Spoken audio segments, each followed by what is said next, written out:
देखिए साइंस की जहाँ तक बात है वहाँ पर आपको इंग्लिश में भी कुछ शब्दावलियाँ आएंगी जो आपको याद भी करनी पड़ेंगी और समझनी भी पड़ेंगी। तो आप ऐसे नहीं कर सकते कि मुझे अंग्रेज़ी में समझ में नहीं आ रहा है, तो वो लेवल आपको अचीव करना पड़ेगा, आपको समझना पड़ेगा, क्योंकि साइंस की जो टर्मिनोलॉजी या शब्दावली होती है वो मेजरली इंग्लिश में होती है।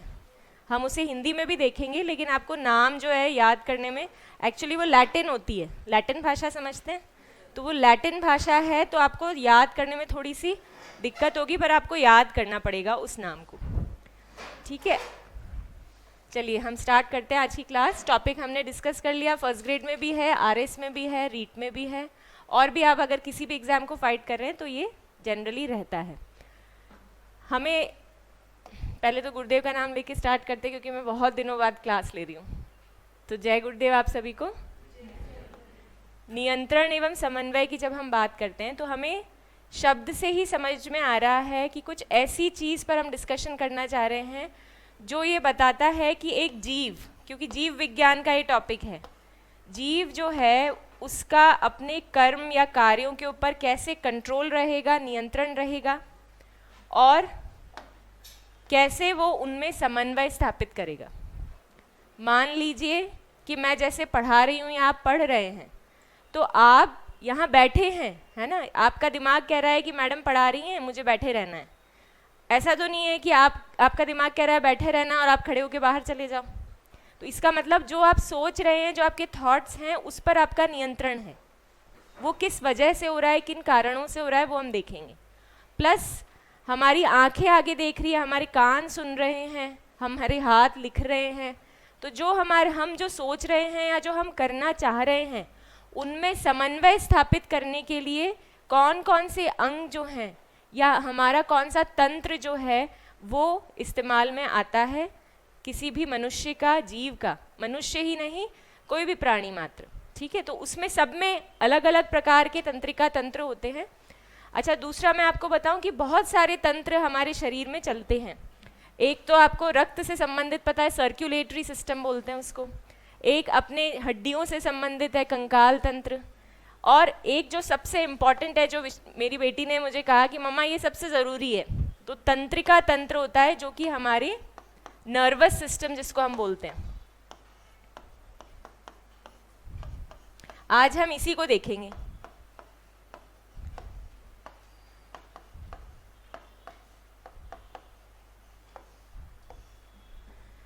अच्छा, जब हम कंट्रोल और कोऑर्डिनेशन की बात करते हैं तो आपने अक्सर ये महसूस किया होगा कि जब आप बाहर धूप में जाते हैं तो आपकी आंखें जो हैं वो छोटी होने लग जाती हैं।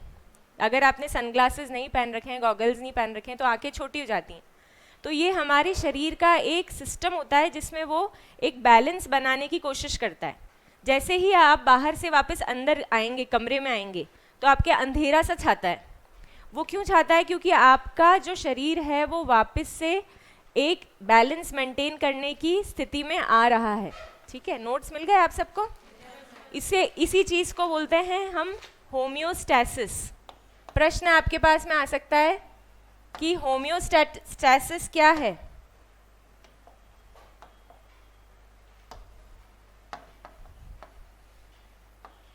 होम्योस्टैसिस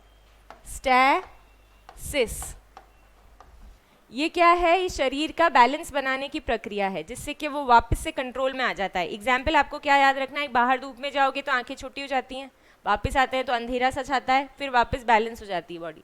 रनिंग करके आते हो तो क्या होता है? हाँफते हैं हम, है ना। तो हमारे बॉडी में, हमारे जो एनवायरनमेंट में या सराउंडिंग्स में या पर्यावरण में जो भी चेंज हुआ, हमने दौड़ लगाई तो हमारी जो हृदय की गति है वो बढ़ जाती है, हम ज़ोर ज़ोर से सांस लेते हैं, तो हमारे शरीर ने वहाँ बैलेंस बनाया। वहाँ बैलेंस बना के जब हम वापस से नॉर्मल हुए तो फिर हमारी हृदय की गति शांत होती है, सांस जो है वो धीमी होती है, पसीना भी आया था उस समय, वो पसीना भी सूखता है। तो शरीर जो है वो विभिन्न सिस्टम्स में जब फ्लो करता है तो वो क्या करता है? बैलेंस करता है। उसी बैलेंस का नाम है होम्योस्टैसिस। प्रश्न आ सकता है कि होम्योस्टैसिस क्या है, तो आपको ये पता होना चाहिए कि क्या है। बैलेंस बनाने की, शरीर जब वापस नियंत्रण में आता है, पर्यावरण जिस भी पर्यावरण में रहता है उसी को हम होम्योस्टैसिस कहते हैं। ठीक है, तो वो अपने वातावरण का बैलेंस बनाने की बात करता है। जब हम नियंत्रण और समन्वय की बात करते हैं तो दो प्रकार के तंत्र आते हैं। एक तो आता है आपका तंत्रिका तंत्र और एक आता है आपका अंतःस्रावी तंत्र। आपने बहुत सुना होगा हार्मोन्स के बारे में। तो जो हार्मोन्स है, विभिन्न प्रकार के हार्मोन्स हम पढ़ेंगे, आपके कोर्स में भी है, तो वो सारे जो है वो अंतःस्रावी तंत्र में आते हैं। ठीक है,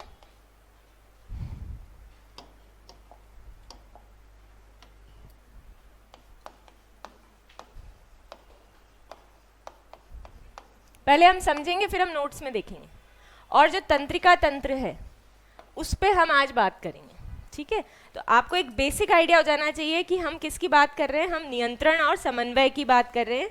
और आज जो हम चीज़ डिस्कस करेंगे वो हम करेंगे तंत्रिका तंत्र, और तंत्रिका तंत्र में भी हम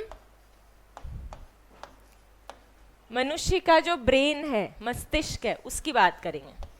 पहले हम देख ले तंत्रिका तंत्र जो होता है वो 3 प्रकार का होता है मनुष्य में। एक होता है आपका केंद्रीय तंत्रिका तंत्र, और यही सबसे इंपॉर्टेंट है क्वेश्चंस पॉइंट ऑफ व्यू से। बाकी शरीर को तो तीनों चाहिए, लेकिन अगर दिमाग नहीं होगा तो पढ़ाई नहीं कर सकते। इसलिए केंद्रीय तंत्रिका तंत्र, इंग्लिश में बोलते हैं सेंट्रल नर्वस सिस्टम, CNS। फिर है आपका परिधीय तंत्रिका तंत्र, इंग्लिश में बोलते हैं पेरिफेरल नर्वस सिस्टम। आपको हिंदी में भी याद करना है और इंग्लिश में भी याद करना है, अगर आपको आगे बहुत सी परीक्षाएं फेस करनी है तो।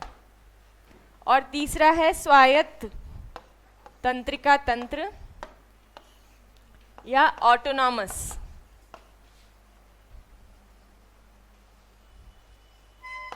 Nervous system. ठीक है, अब हम वापस क्या करते हैं, 3 तरह के हो गए। कौन से 3 है तंत्रिका तंत्र? स्वायत्त तंत्रिका तंत्र। अब हम वापस यहां पर आ जाते हैं। जब हम केंद्रीय तंत्रिका तंत्र की बात करते हैं तो इसके 2 भाग आते हैं।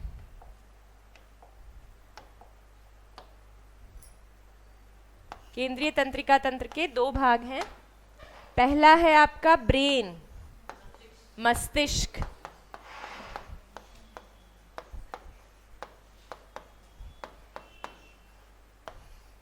और दूसरा है आपका स्पाइनल कॉर्ड। क्या बोलते हो आप हिंदी में? मेरुरज्जु।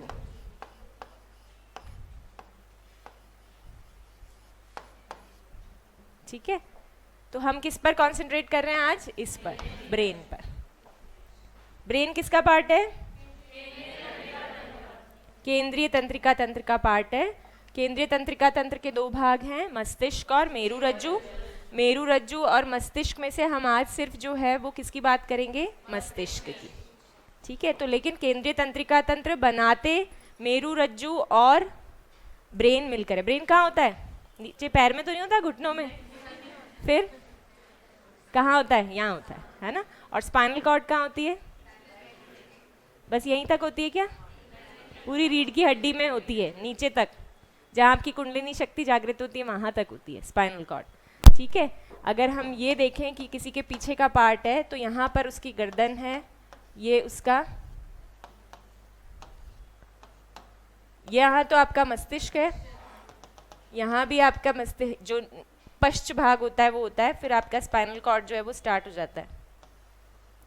ठीक है, पहला जो वर्टिब्रल, अच्छा, हर जो ऑर्गन है हमारा, कोई भी हमारा तंत्र या सिस्टम चल रहा है, सिस्टम किससे बना हुआ है? ऑर्गन से बना हुआ है।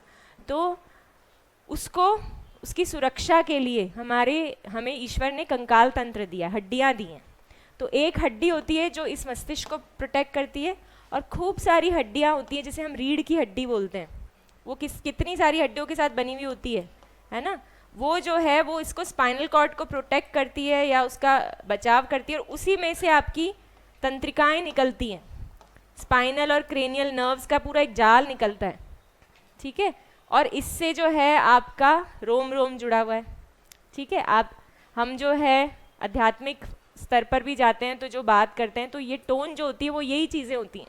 क्योंकि इससे जो है वो हमारा क्या जुड़ा हुआ है, रोम रोम जुड़ा हुआ है। अब हम आ जाते हैं डायरेक्ट किस पर, ब्रेन पर, ब्रेन या मस्तिष्क। पहले हम समझेंगे कि ये ब्रेन बना कैसे,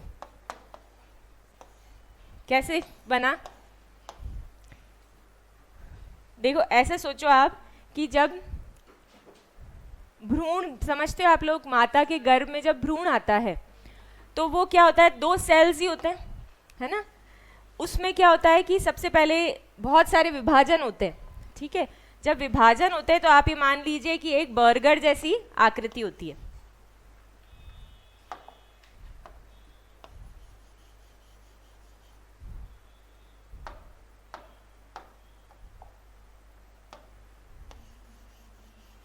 साइंस हमेशा डायग्राम से समझना चाहिए। इसमें क्या है, ये जो है इसको हम बोलते हैं बाहरी लेयर होती है, जिसको बोलते हैं एक्टो, बाह्य। डर्म, डर्म का मतलब होता है स्किन, त्वचा, है ना। तो जो बाहर की लेयर होती, 3 चपातियां पड़ी है, आप मान लो 3 बर्गर है या 1 बर्गर है ना। ये है आपका मीजोडर्म। ये आपके क्वेश्चन में नहीं आएगा, मैं सिर्फ समझाने के पॉइंट ऑफ व्यू से बता रही हूँ आपको। और ये है आपका एंडो। जो भी अंदरूनी चीज होती है उसके लिए शब्द होता है एंडो, जो भी बाहरी चीज होती है उसके लिए होता है शब्द एक्टो, और जो भी बीच का होता है, वो बीच में जो चीज होती है उसे बोलते हैं मीजो। और डर्म का मतलब होता है त्वचा। अब जो ब्रेन होता है, मस्तिष्क होता है, वो यहां पर इस एक्टोडर्म में एक ऐसे पाइप सा होता है, इसको बोलते हैं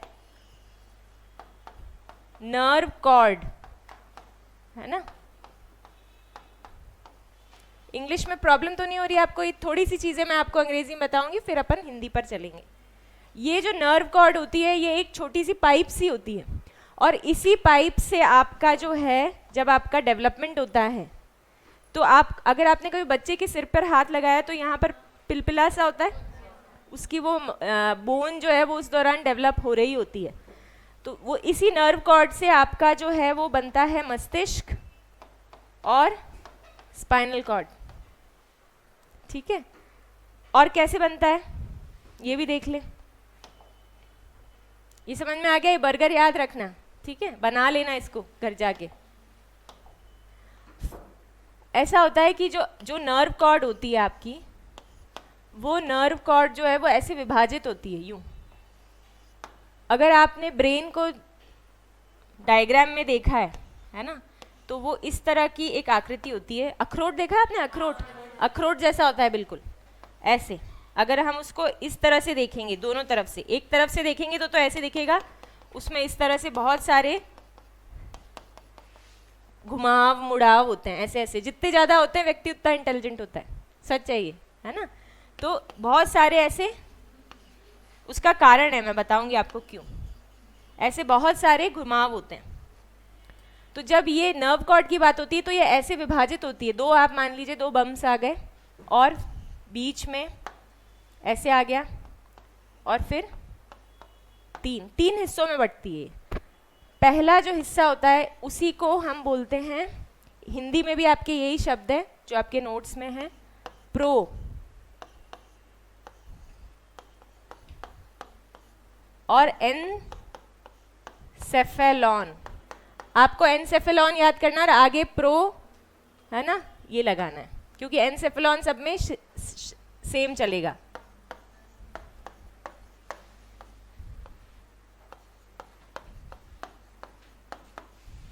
ये क्वेश्चन में नहीं आएगा आपके, लेकिन ये आपको जो आगे की बात है वो समझने के लिए आवश्यक है। फिर उसके बाद में आपका बीच में क्या होता है, मीजो, तो मेजेनसेफेलॉन, है ना। और लास्ट में होता है आपका रोम्बेनसेफेलॉन, आर, ठीक है। ये अब हम यहां पर बात करते हैं कि जो आगे वाला होता है, जिसको हम प्रोएन्सेफेलॉन बोलते हैं, यही आगे चलकर, अब ये याद रखना कि प्रो ही आगे चलकर क्या बनता है, अग्र मस्तिष्क, फोर ब्रेन। ये जो आगे आपको दिख रहा है, और जो क्या ये बीच में आ जाएगा क्या, बस अब ठीक है ना, यही जाके क्या बनता है अग्र मस्तिष्क, और जो बीच वाला है मेसेनसेफेलॉन, यही आगे जाके बनता है मिड ब्रेन या मध्य मस्तिष्क, और जो रोम्बेनसेफेलॉन है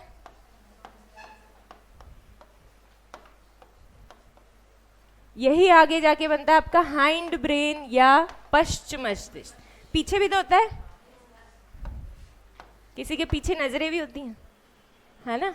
तो बीच आगे कौन सा होता है अग्र, बीच में जो हमें दिख नहीं रहा है वो है मिड ब्रेन, और पश्च मस्तिष्क जो पीछे की तरफ होता है हाइंड ब्रेन।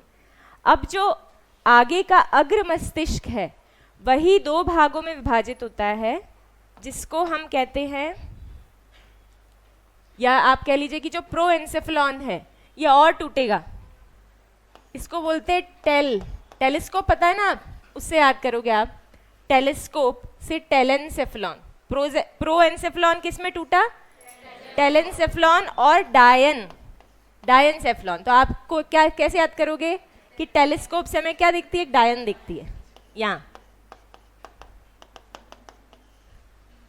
टेलेनसेफेलॉन और डायनसेफेलॉन।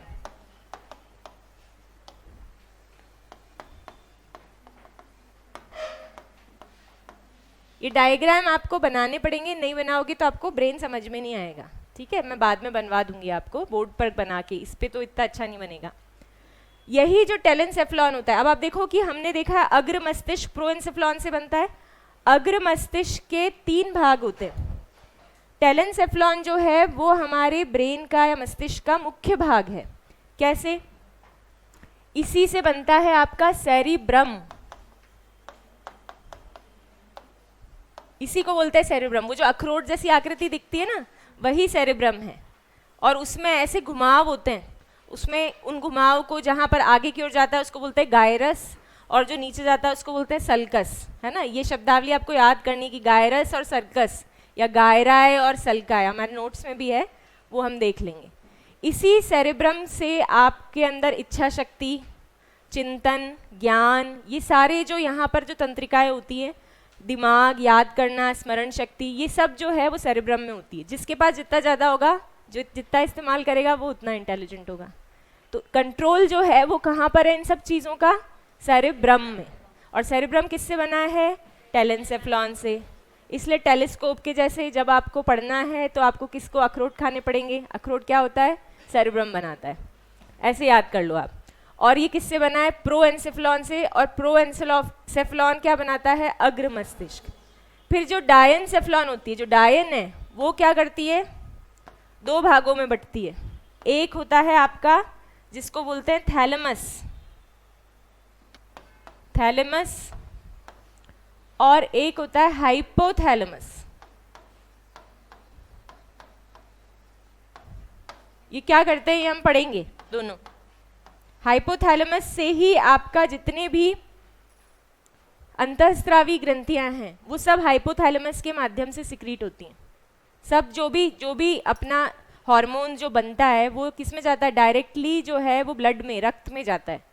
मान लीजिए कि कोई केमिकल या कुछ बूंदे जो है वो बरसा रहा है हाइपोथैलेमस, वो जहाँ जाकर कहाँ पर बरसता है, वो जाकर बरसता है आपके रक्त में डायरेक्टली। उसके लिए अलग अलग ऑर्गन्स या एंडोक्राइन ग्लैंड्स हैं, ठीक है, तो वो हम बाद में देखेंगे। लेकिन बनते किससे हैं ये, प्रोएन्सेफेलॉन से। प्रोएन्सेफेलॉन टूटता है टेलेनसेफेलॉन और डायनसेफेलॉन में। टेलेनसेफेलॉन तो बन जाता है सेरिब्रम, और हाइपोथैलेमस और थैलेमस बनता है डायनसेफेलॉन से। और ये तीनों मिलके क्या बनाते हैं, अग्र मस्तिष्क। क्वेश्चन आएगा कि अग्र मस्तिष्क के कौन से भाग होते हैं, तो बताओ कौन से होते हैं, सेरिब्रम, थैलेमस और हाइपोथैलेमस। टेलेनसेफेलॉन वेलेनसेफेलॉन आपका मुश्किल है कि उस लेवल पर आ जाए तो आपको पता ही है, बता सकते हो आप, है ना। प्रोएन्सेफेलॉन से बना टेलेनसेफेलॉन और टेलीस्कोप और डायन, ठीक है, और उससे क्या बना, सेरिब्रम, थैलेमस और हाइपोथैलेमस, ठीक है। फिर जो है आपके मध्य मस्तिष्क पे आ जाएं। मध्य मस्तिष्क जो है उसको हम क्या कह रहे हैं, मेसेनसेफेलॉन। ये बेचारा कहीं नहीं बटता है, ठीक है, ये जो है इसके अब दो भाग हो जाते हैं, जिसको कहते हैं हम, ये नाम थोड़ा सा कठिन है पर आपको याद करना पड़ेगा, कॉर्पोरा, हाँ ये कलर ठीक है, क्वाड्री जेमिना, ये कॉर्पोरा क्वाड्री जेमिना आप याद कर सकते हो। क्वाड्री का मतलब होता है, कहाँ गया, क्वाड्री का मतलब होता है चार, तो यहाँ क्या होता है, इसे चार बटन जैसी आकृति बन जाती है। ये क्या करता है, मिड ब्रेन का बहुत कोई मेजर काम नहीं होता है, लेकिन मिड ब्रेन श्रवण शक्ति और दृष्टि, इसको इसकी जो कंट्रोलिंग तंत्रिकाएं होती हैं, ठीक है, वो सारी जो है वो यहीं पर होती हैं।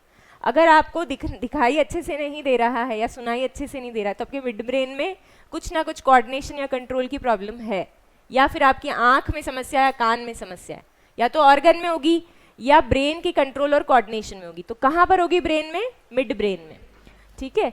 तो मिड ब्रेन में दो पार्ट होते हैं, कॉर्पोरा क्वाड्रीजेमिना, आप कैसे याद करोगे कि चार बटन जैसी आकृति होती है, ठीक है, इसको चार है इसलिए क्वाड्री, क्वाड्रीलेटरल पढ़ा है आपने, चतुर्भुज जिसको बोलते हैं, कॉर्पोरा क्वाड्रीजेमिना, और एक होता है सेरेब्रल, ये इतना आपको डिटेल में याद करने की जरूरत नहीं, सेरेब्रल पेडंकल है ना, पर डिटेल में जब भी हम पढ़ते हैं तो हमें जो हमारी जरूरत का है उतना याद रहता है, इसलिए पढ़ना डिटेल में चाहिए, ठीक है। फिर उसके बाद में जो है आपका आता है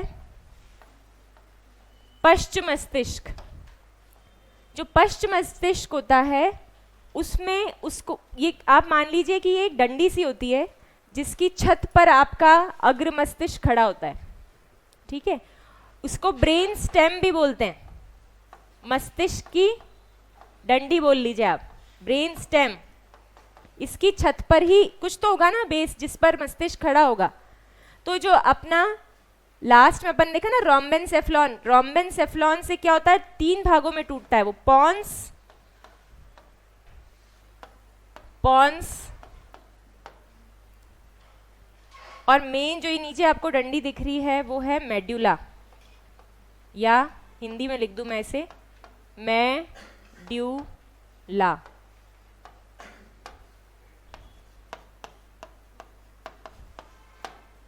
ठीक है। और एक और होता है बहुत ही इंपॉर्टेंट, जो इसके साइड में ऐसे यूं लटकता है,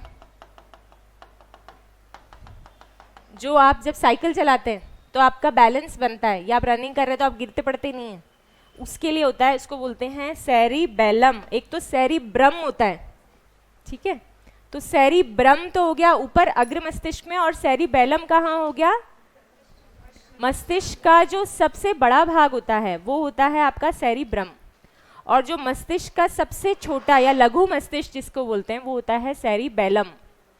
और सेरिबेलम जो है वो आपके बैलेंस, या आपके कई बार क्वेश्चन पूछा गया कि सेरिबेलम क्या कार्य करता है, या संतुलन बनाने के लिए मस्तिष्क का कौन सा अंग इस्तेमाल होता है, तो सेरिबेलम होता है, ठीक है। तो ये आपको एक जनरल समझ में आ गया कि ब्रेन कैसे डेवलप हुआ, कैसे टूट टूट के अग्र मध्य और पश्च बना। अग्र मस्तिष्क क्या करता है, सेरिब्रम क्या करता है, सेरिबेलम क्या करता है, वो हम देखेंगे। उससे पहले हम क्या देखेंगे कि ये मस्तिष्क जो है वो किस में बैठा हुआ है,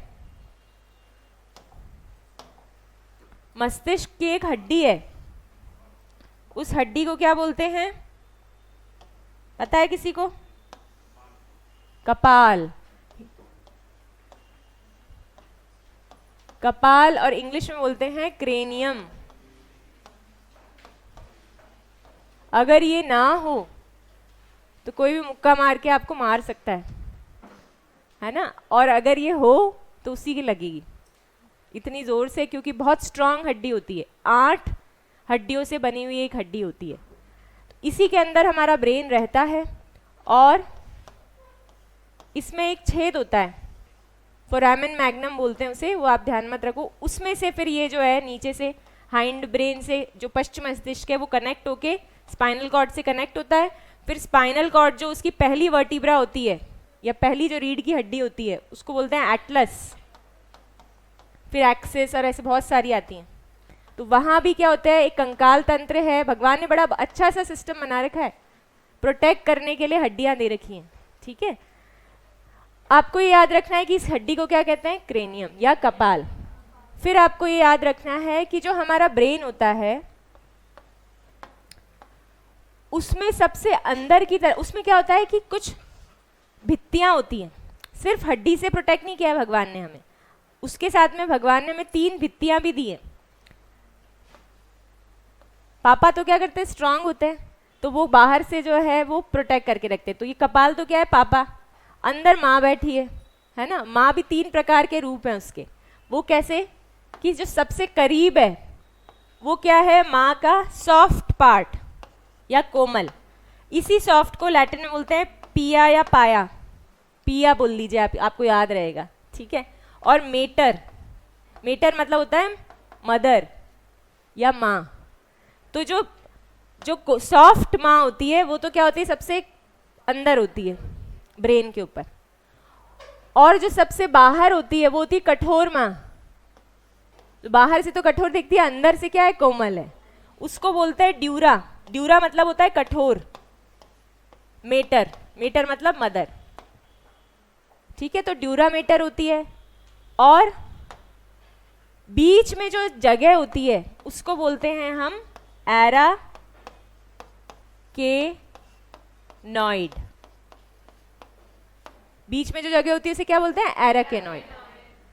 ड्यूरामेटर और एराकेनॉइड और पिया मैटर और एराकेनॉइड के बीच में एक द्रव्य होता है जो आपने कई बार सुना होगा, सेरिब्रोस्पाइनल द्रव्य, CSF। ये द्रव्य जो होता है इसमें पानी होता है, इसमें सोडियम पोटेशियम सारे जो मिनरल्स होते हैं, जो नारियल पानी होता है ना जैसा, उस तरह का ग्रे ग्रे कलर का म्यूकस होती है। तो वो ये क्या करता है, जैसे ही मान लीजिए एक्सीडेंट हो जाता है या आप गिर जाते हैं या छोटा बच्चा गिर जाता है, तो हड्डी जो है वो तो आपको प्रोटेक्ट करेगी, लेकिन अंदर शॉक लगता है। उस शॉक से रोकने के लिए, उस दबाव से आपकी रक्षा करने के लिए द्रव्य होता है जो डायरेक्टली यहाँ पर नहीं पहुँचने देता है, सेरिब्रम तक। और अगर ये अफेक्ट, जैसे कई लोग गिर जाते हैं, एक्सीडेंट हो जाता है, तो उनके कान से एक फ्लूइड निकलता है, ब्लड नहीं निकलता है, फ्लूइड निकलता है, वो सेरिब्रोस्पाइनल फ्लूइड ही होता है। हड्डी टूट गई और वो जो द्रव्य वहाँ तक, जो एराकेनॉइड थी वहाँ तक छेद हुआ या टूटी है ना, और वहाँ से फिर वो द्रव्य बाहर निकल के आ गया। ये CSF जो होता है, इस पे क्वेश्चन बहुत बार पूछा गया, आप याद रखिए। सेरिब्रोस्पाइनल द्रव्य क्या होता है, इसका फंक्शन क्या होता है, ये आघात से बचाता है मस्तिष्क को। और ये सिर्फ यहाँ नहीं होता है, पाया मैटर, ड्यूरा मैटर और एराकेनॉइड में नहीं होता, एराकेनॉइड स्पेस जिसको हम बोलते हैं वहीं नहीं होता है। ये क्या होता है, ब्रेन के अंदर। ब्रेन खोखला होता है एक्चुअली। जैसे आप मान लीजिए कि एक ऐसे कैप जैसी टोपी देखी है आपने, कैप जैसी आकृति होती है जिसके अंदर ऐसे ऐसे मोड़ होते हैं, घुमाव होते हैं, लेकिन उसके अंदर जो है वो एक जगह होती है, ऐसे पॉन्ड्स देखे आपने, तालाब होते हैं जिसमें द्रव्य भरा हुआ होता है। वो द्रव्य यहाँ भी है, इस तरह से होता है।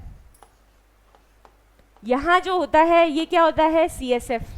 इनको वेंट्रिकल्स बोलते हैं, ठीक है।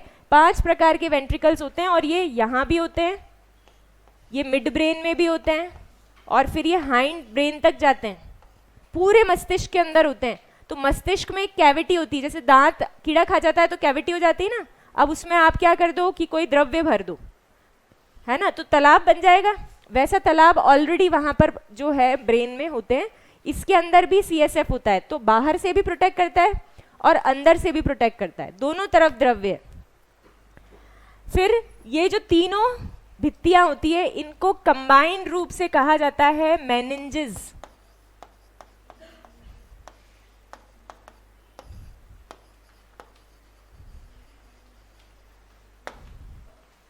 ठीक है, तो मेनिंजेस कितने प्रकार की हैं, 3। एक तो पिया, सॉफ्ट मदर, जो कहाँ है, सबसे करीब है। अगर हम अंदर से चले ब्रेन में, अंदर से बाहर की ओर जाए, तो पिया मैटर, एराकेनॉइड और बोलोगे नहीं तो ये शब्दावली याद नहीं होगी, पिया मैटर, एराकेनॉइड और ड्यूरा मैटर।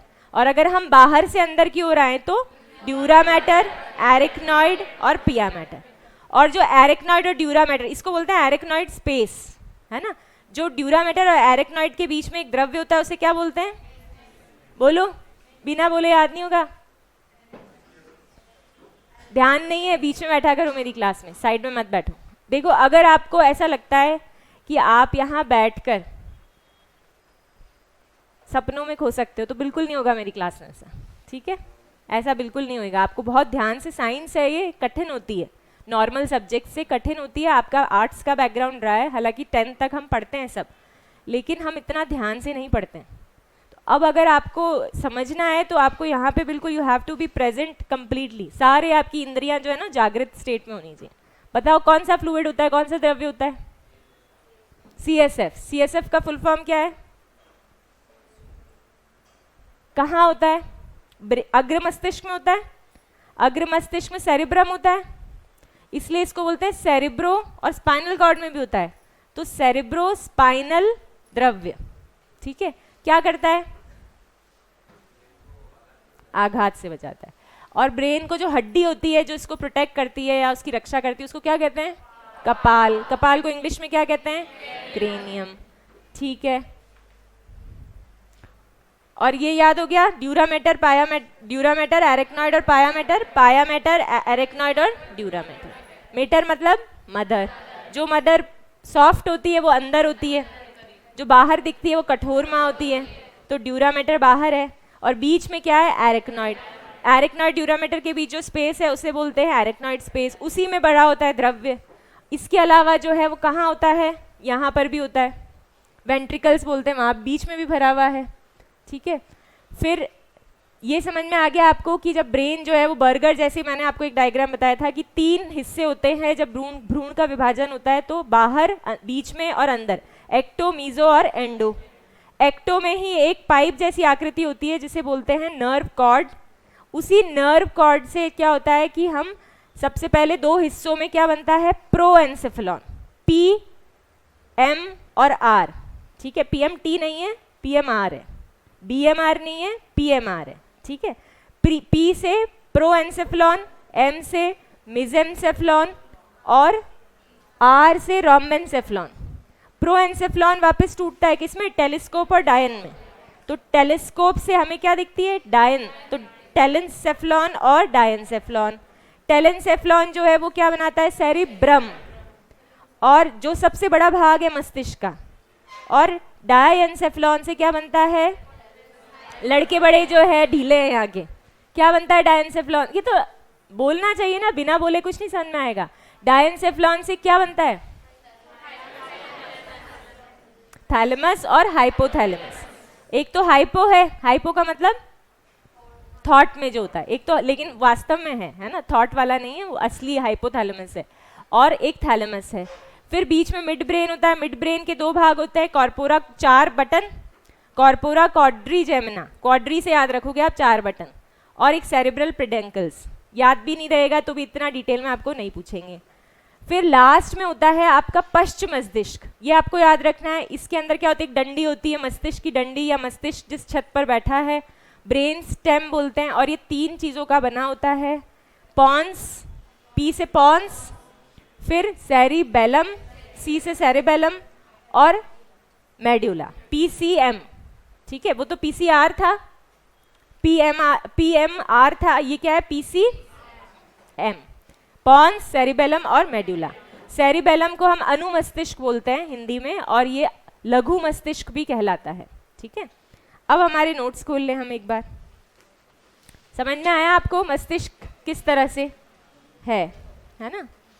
थोड़ा सा आप ये देखना कि इसका जो सीक्वेंस है वो सही है। हमने देखा था तंत्रिका, तंत्र की जब हम बात की थी हमने, तंत्रिकाओं की कोशिका होती है, उसको क्या बोलते हैं पता है आपको? किसको पता है? कोशिका समझते हो आप लोग क्या होती है? स्मॉलेस्ट यूनिट ऑफ बॉडी, सबसे छोटी जो पार्ट है हमारी बॉडी का उसको सेल बोलते हैं। लेकिन जो तंत्रिका तंत्र के सेल होते हैं उसका एक नाम होता है, न्यूरॉन।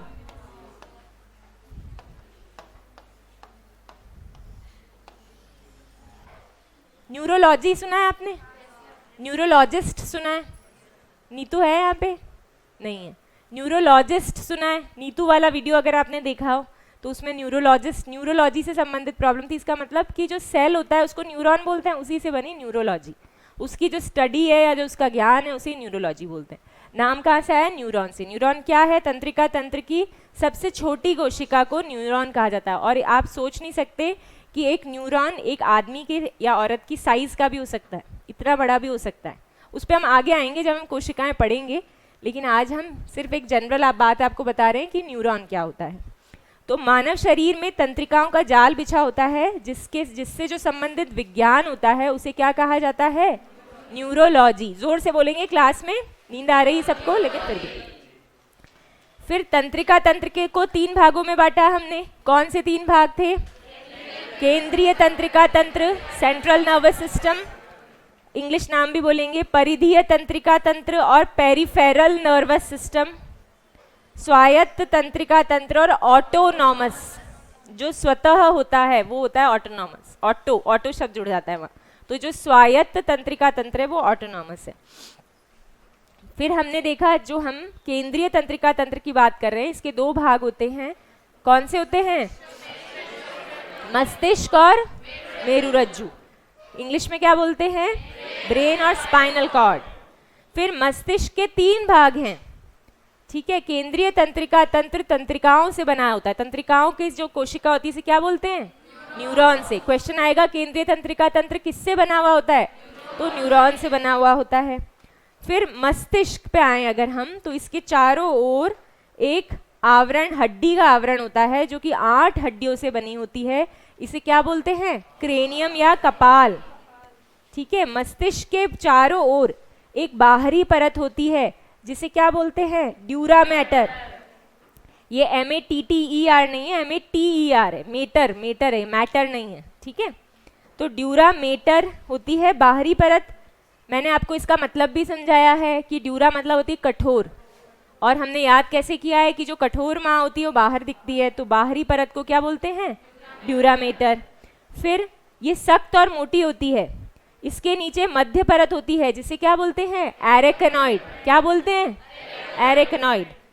जिसे एग्जाम में पास होना है वो बोलेगा, जिसे नहीं होना है वो चुप रहेगा, ठीक है।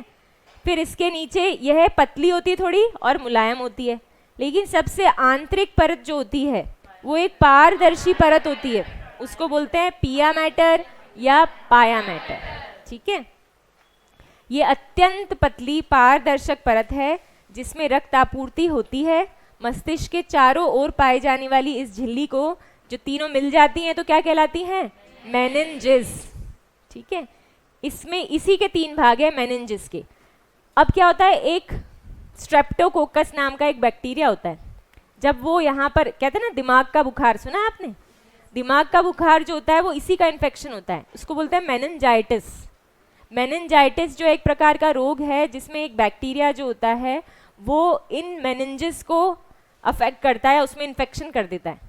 तो क्या होता है, इंसान बीमार हो जाता है, दिमाग में बुखार चला जाता है, ठीक है। तो उसको ही बोलते हैं मेनिनजाइटिस। आगे आएगा मस्तिष्क के रोग से संबंधित में। फिर जब मनुष्य के मस्तिष्क में स्ट्रेप्टोकोकस नाइजीरिया नाम के जीवाणु का संक्रमण हो जाता है तो मस्तिष्क में मेनिनजाइटिस रोग होता है। कई बार क्वेश्चन आया है कि मेनिनजाइटिस, दिमाग के बुखार को क्या बोलते हैं? मेनिनजाइटिस। मेनिनजाइटिस किसका इन्फेक्शन होता है? मेनिन्जेस का। मेनिन्जेस क्या होती है? दिमाग को कवर या मस्तिष्क को कवर करने वाली भित्तियां होती हैं, है ना। एक ही चीज के कई प्रकार से प्रश्न पूछे जाते हैं। और मेनिनजाइटिस किसके कारण होता है? तो स्ट्रेप्टोकोकस नाइजीरिया, ठीक है। चलो इतना डिटेल में नहीं जाएंगे कि इसको स्ट्रेप्टोकोकस क्यों बोलते हैं, आप याद कर लो इसे। निजेरिया भी बोलते हैं, निसेरिया भी बोलते हैं, नाइजीरिया भी बोलते हैं, जो बोलना चाहो बोल लो। स्ट्रेप्टोकोकस याद रखना, स्पीशीज इसकी निसेरिया है। फिर हमारे मस्तिष्क व मेरुरज्जु की चारों ओर एक द्रव्य भरा रहता है जिसे सेरिब्रोस्पाइनल फ्लूइड, है ना, इंग्लिश में स्पेलिंग ठीक करो, CEREBRO, सेरिब्रम में होता है ना, ये सेरिब्रम को कवर करता है, तो ये सेरिब्रोस्पाइनल फ्लूइड है। ये मस्तिष्क और मेरुरज्जु के बाहरी आघातों से बचाता है। एक वयस्क मनुष्य में ये 80 से 150 ml होता है। अलग अलग किताबों में आपको इसकी क्वांटिटी अलग अलग मिलेगी, ठीक है। मनुष्य के मस्तिष्क को आंतरिक संरचना के आधार पर 3 भागों में बांट सकते हैं, अग्र, मध्य और पश्च। अब आप देखो कि इसको इंग्लिश में बोलते हैं फोर ब्रेन, मिड ब्रेन और हाइंड ब्रेन। जो हमने समझा अभी डिटेल में वही चीजें हैं इसमें। इंग्लिश में अगर लैटिन में जाएं हम फोर ब्रेन, मिड ब्रेन और हिंड ब्रेन के, तो उसमें pro, P for pro, M for mesencephalon और आर फॉर रोम्बेंसेफ्लॉन, ठीक है। अग्र मस्तिष्क, इसके भी 3 भाग होते हैं। अब इन्होंने क्या किया है, इसके लोब्स भी बता दिए है ना। अग्र मस्तिष्क में क्या होते हैं, अग्र मस्तिष्क में ही जो है वो हमारी जो संबंधित इंद्रियां हैं, जैसे सूंघने की शक्ति, देखने की शक्ति, ये सारी वो होती हैं। तो जो हमारी घ्राण मतलब सूंघने की शक्ति से संबंधित, ऑल्फैक्ट्री है ना, ऑल्फैक्ट्री लोब होता है या घ्राण पिंड होता है। तो मनुष्य का अग्र मस्तिष्क का यह भाग जो है वो सूंघने से संबंधित है, किंतु मानव में ज़्यादा विकसित नहीं होता, किसी किसी का होता है, जैसे मेरा बहुत विकसित है, ठीक है। तो ये है ना, कई लोग होते हैं जिनको बहुत जल्दी जो है किसी चीज़ को जो है वो सूंघते ही पता पड़ जाता है कि इसमें नमक है या नहीं है, इसमें शक्कर है या नहीं है। तो किसी किसी का विकसित कर देते हैं भगवान, लेकिन जानवरों में ये ज़्यादा विकसित होता है, ठीक है। फिर प्रमस्तिष्क, नॉर्मली ये जो है, फिर प्रमस्तिष्क की बात करें, हम अग्र मस्तिष्क के भाग की बात कर रहे हैं, ठीक है। प्रमस्तिष्क और हमारे मस्तिष्क का सबसे बड़ा भाग है सेरिब्रम। हमने देखा था प्रोएंसेफ्लॉन टूटा टेलेंसेफ्लॉन और डायेंसेफ्लॉन में। टेलेंसेफ्लॉन को ही सेरिब्रम या प्रमस्तिष्क कहा जाता है। प्रमस्तिष्क हमारे मस्तिष्क का सबसे बड़ा भाग है या 2/3 भाग है, और इसके बीच में एक खांच होती है। देखो अखरोट को याद करो, ऐसे खांच सी होती है ना, इस खांच को क्या बोलते हैं, पार्टीशन होती है, इसको बोलते हैं फिशर, बोलते हैं मीडियल फिशर, ऐसे करके बोलते हैं। इसमें नाम किससे आपको इतना ज़्यादा डिटेल में जाने की आवश्यकता नहीं है।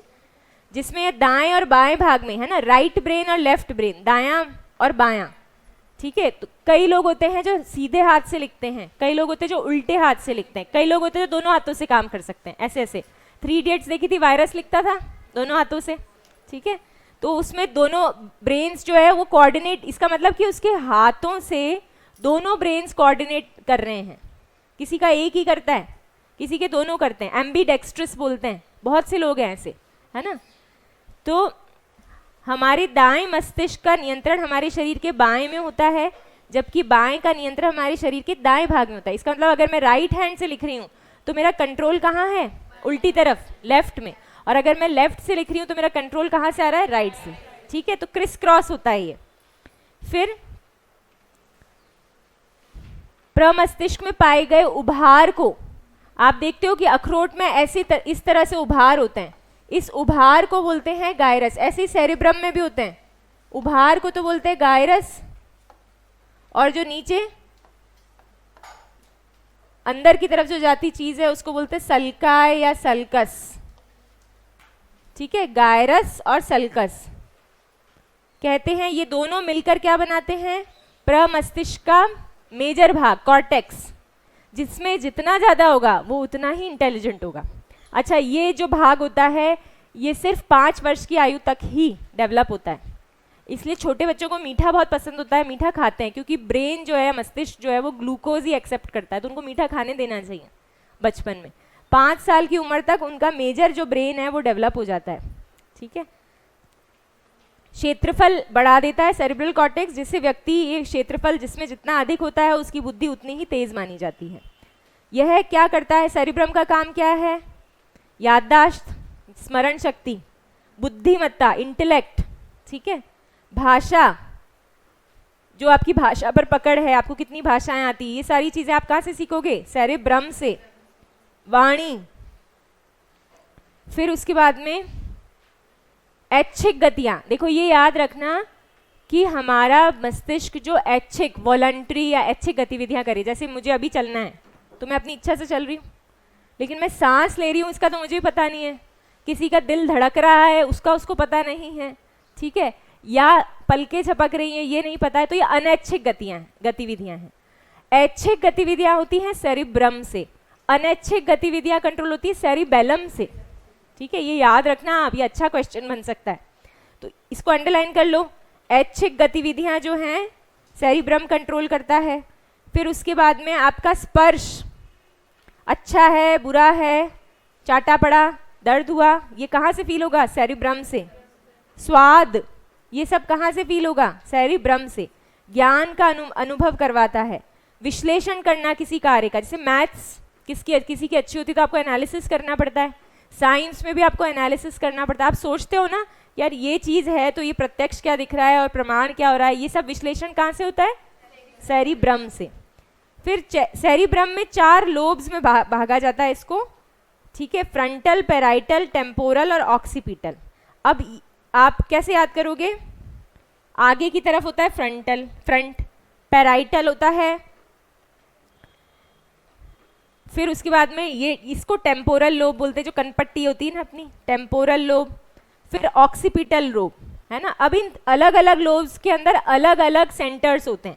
जो फ्रंट में होता है उसमें होती है ऐच्छिक और अनैच्छिक पेशियों की गति, वाणी, रचनात्मक विचार, क्रिएटिव होता है ना, कई लोग, जैसे विष्णुप्रिया बहुत क्रिएटिव है, तो क्रिएटिव आइडियाज कहाँ से आते हैं? आगे से।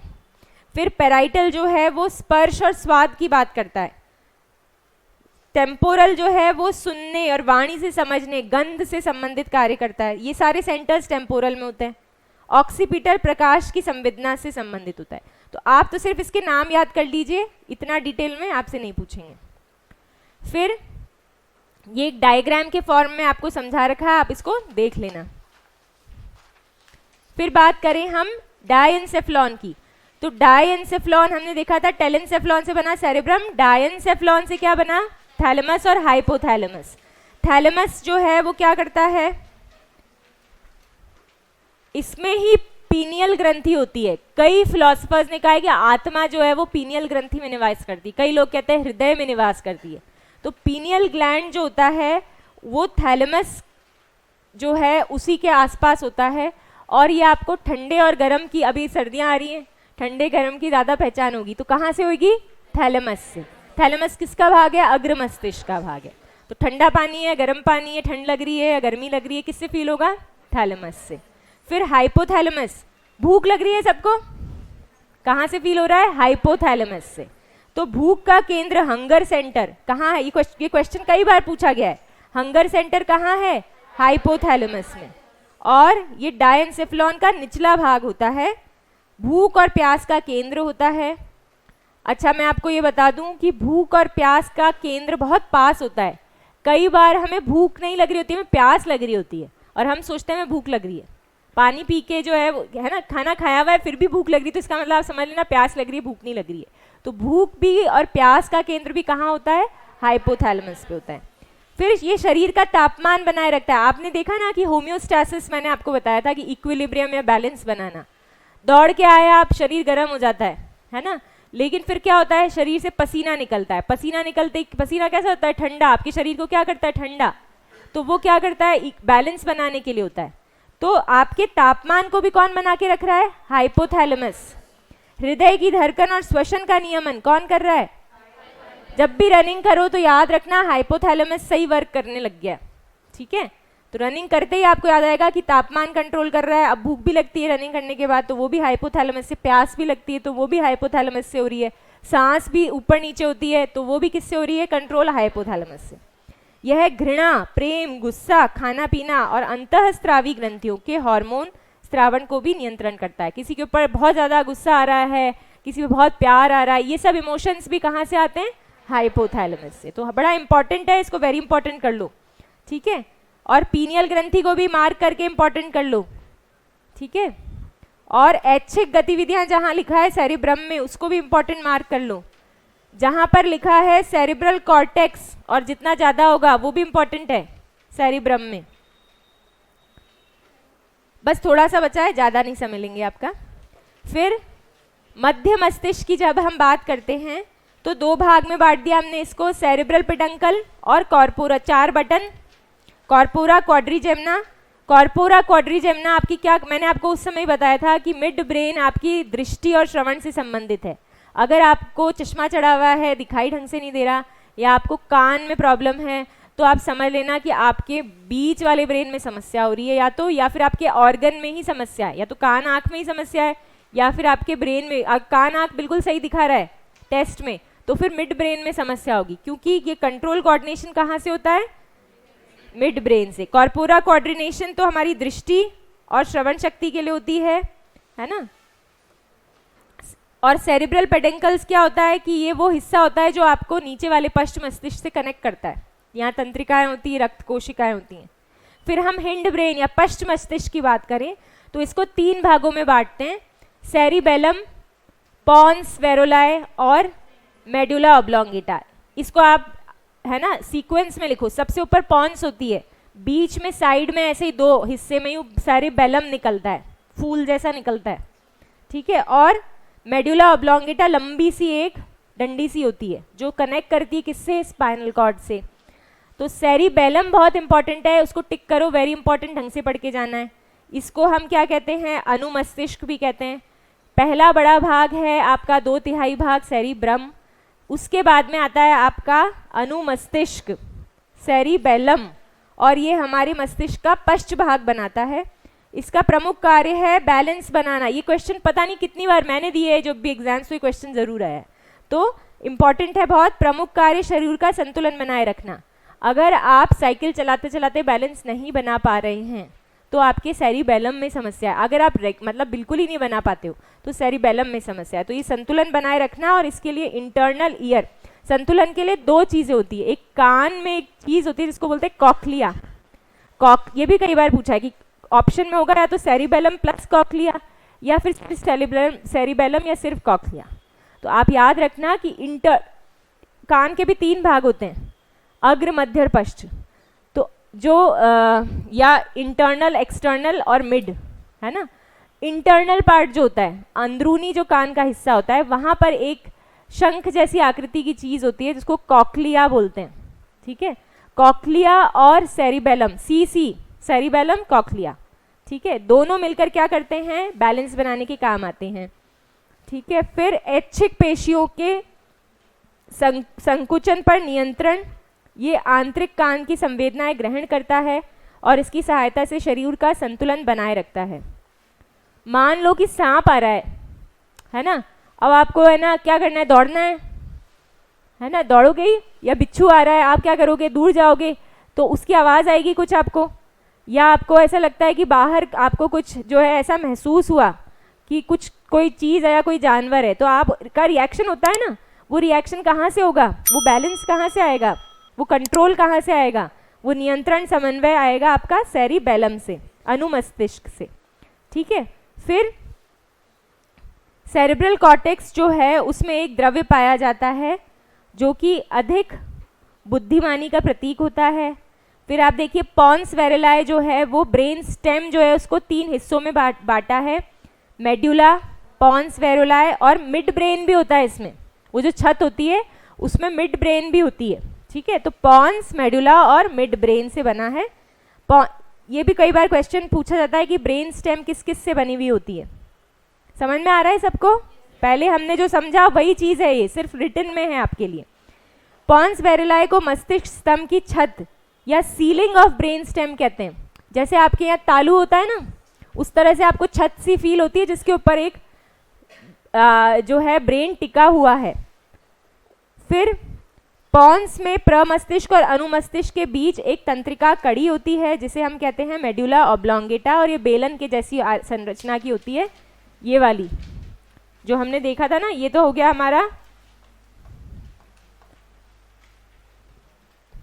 अग्र मस्तिष्क, फिर हो गया हमारा मध्य मस्तिष्क, फिर हो गया हमारा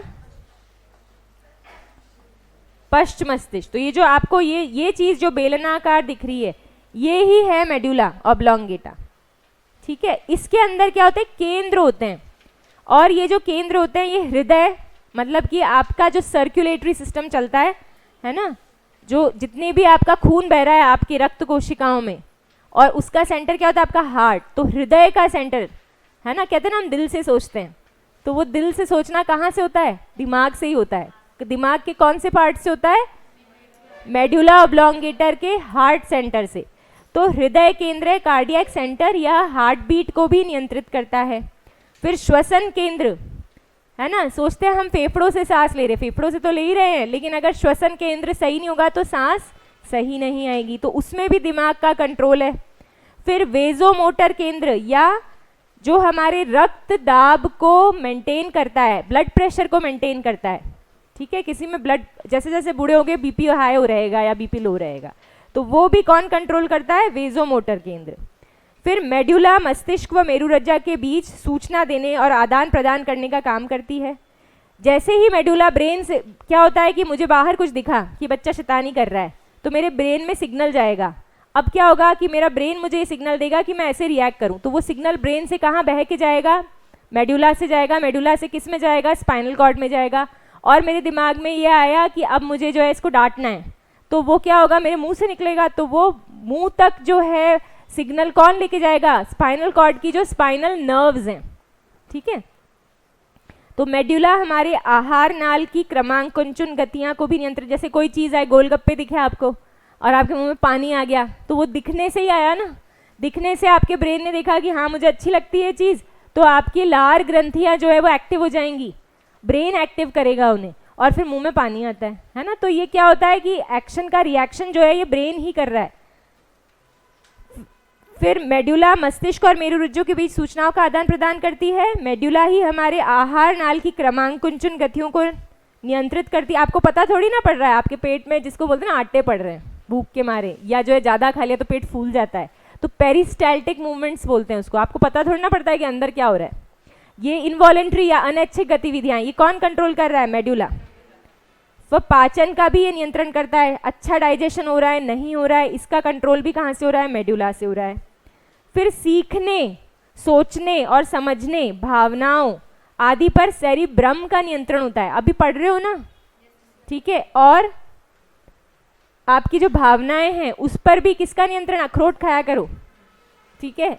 अखरोट जो है वो आपको बार बार ये बताएगा कि आपकी सीखने समझने की क्षमता इंक्रीज होगी और आपकी भावनाओं पर भी उससे नियंत्रण रहेगा। आपको याद भी रहेगा कि सेरिब्रम ऐसा ही दिखता है और ये क्या करता है, सीखने समझने की क्षमता को इंक्रीज करता है, प्लस जो है भावनाओं पर भी नियंत्रण रखता है।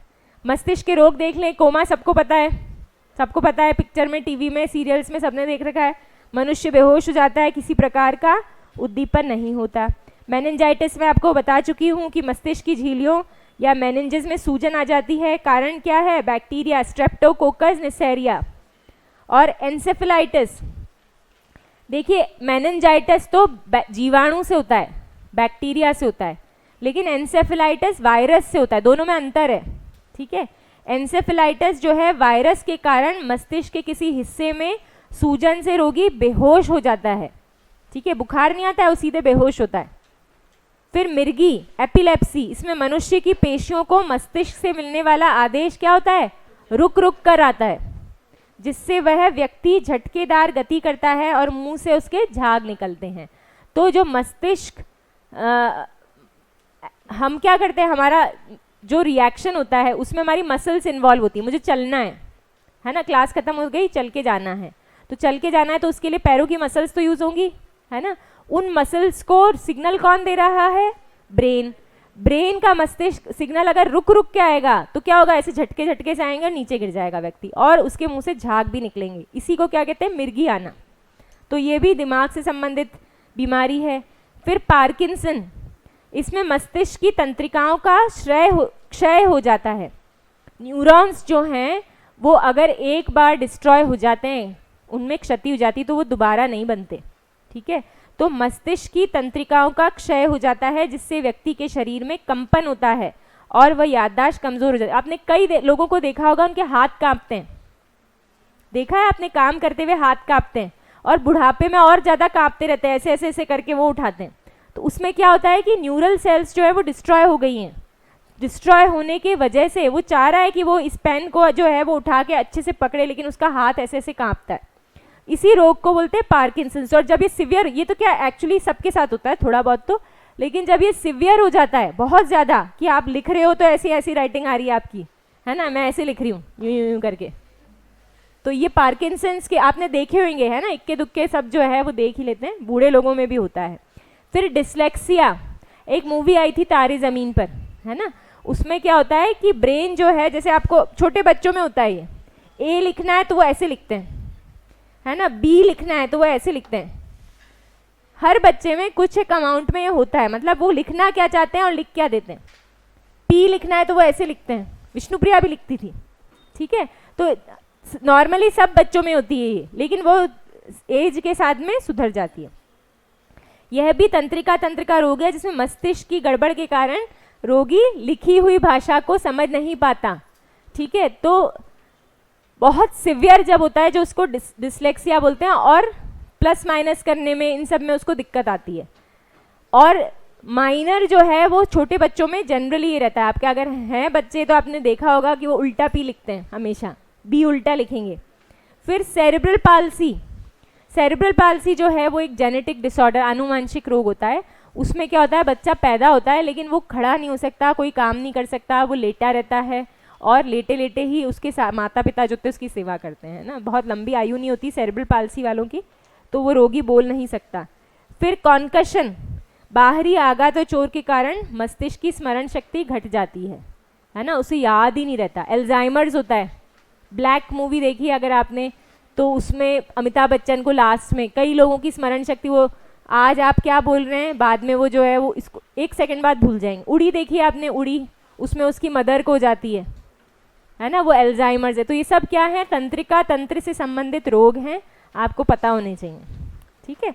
आज के लिए काफ़ी है, ठीक, जय गुरुदेव, थैंक यू। समझ में आया? अब इसको आप याद कर लें अच्छे से, और नेक्स्ट क्लास में इसको मैं पूछूंगी। अच्छा, एक चीज़ और बता दूं कि आज ही याद करना, नहीं तो उड़ जाएगा ये इतना आसान नहीं है। इसकी जो शब्दावली है ये अभी आपके दिमाग में फ्रेश रहेगी। जाओ, खाना खाओ, सो जाओ थोड़ी देर, ब्रेन को रेस्ट दो और फिर ब्रेन को ही पढ़ो, ठीक है। जय गुरुदेव।